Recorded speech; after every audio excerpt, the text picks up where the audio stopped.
Welcome to another video. In this video, I'm going to talk about my experience going to Apple's WWDC, and I've been part of the Apple's developer program, but I've been trying for past 3 years. It's like a golden ticket. You get picked and not everybody get to go. But this time, after 3 years, I finally was able to get the ticket. That means I get to go. So it was truly an experience that I was waiting for a long time. And the best part about this WWDC, it's also Tim Cook's final, presentation. Good morning, everyone. Because he's stepping back from the CEO. So it was truly special to be there. And this was the first time in the history that they allowed developers to attend the Steve Jobs Theater. And there was a movie screening that also I attended. The things that stood out to me is like one, definitely meeting all the designers and developers I know from Apple, and with the AI bringing shift in large scale organization, was looking at that was truly something I was looking forward to. So the one big update that's happened with AI is Siri AI. They finally called AI, and there some slides they even call like vibe coding, but not open way, because Apple always been like avoiding these words and stuff, the buzzwords. But they launched Siri AI. I think this is a great step because Siri had a lot of like architectural problem. So now they connected this to like Google Gemini and the Siri. So they were leveraging those architectures and models and stuff, and probably doing some kind of a hybrid architecture between Apple hardware and Apple software and Gemini. But so this makes like Siri truly efficient. For the longest time, Siri's architecture was very much broken, and you all probably saw all these issues not being as efficient as other AI tools that we use. So now Siri is like almost acting like a personal assistant and going to that agent direction. It can take action and it can do things for you, and as a developer you can build out this experiences as well of using Apple's intent and things like that. So it's truly opened up a lot of gates for developers to build an AI focused experience for Apple platform, but also for the consumers looking at that Siri getting more smarter, almost acting like a personal assistant, and this kind of like competition to rest of the AI models that and the rest of the AI tools and personal assistant and everything that lives within your phone. And visually it looks beautiful, and you can customize it as well. So it was truly nice to see that. And some of the best highlight of Siri was also looking at this in the spatial space in Vision OS and things. So it looks very nice. So it's Siri, you don't have to say hey Siri in Vision Pro. You can just look at it, and then it will start talking to you.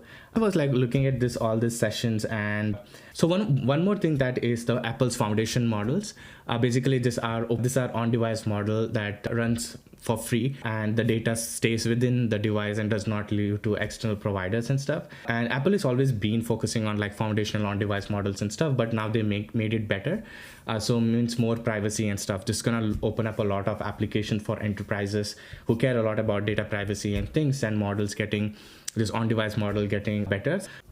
And for the longest time, Apple has been a very like closed system, but it was really good to see doing like open source and integration and stuff. So Xcode also get a very big refresh. It feels like a vibe coding tool with ability to create agent skills and manage your .md files, and then create iOS apps just through like prompting and stuff. Bring your Codex, Gemini and Claude Code models, integrate with Figma and GitHub and all that stuff. So it's truly getting that bit of an ecosystem that AI developers and designers and engineers need.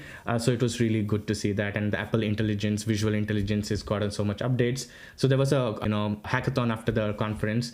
I was able to take part and prototype quickly with the Apple Intelligence and stuff. One more thing was a lot of the designers were very mad about it for a long time is the liquid glass, because it brings a lot of accessibility issues and transparency and stuff.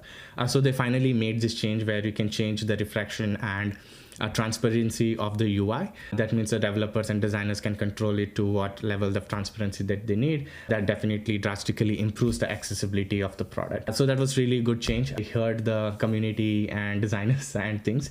So it was really good to see. And then increased corner radius and improvements on those things where subtle design changes was nice to see. So I think one of my fun part also is like meeting a lot of influencers.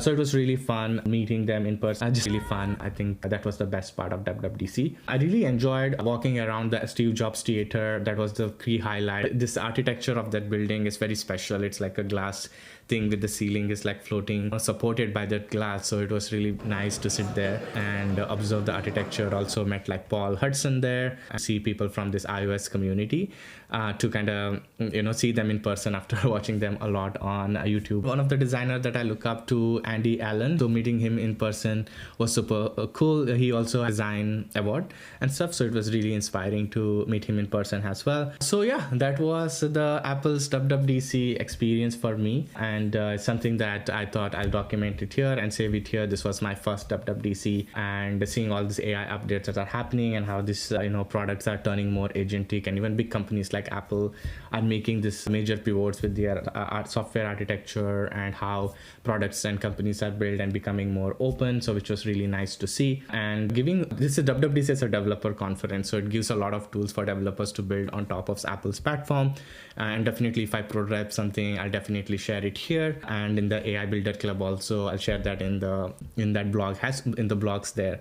It was quite a good experience, and thank you for watching. And so make sure you are subscribed to this channel. Check out the people I mentioned in the description and things. If you're watching it on Substack, subscribe and do all that stuff to support this work. So yeah, I'll see you in another video.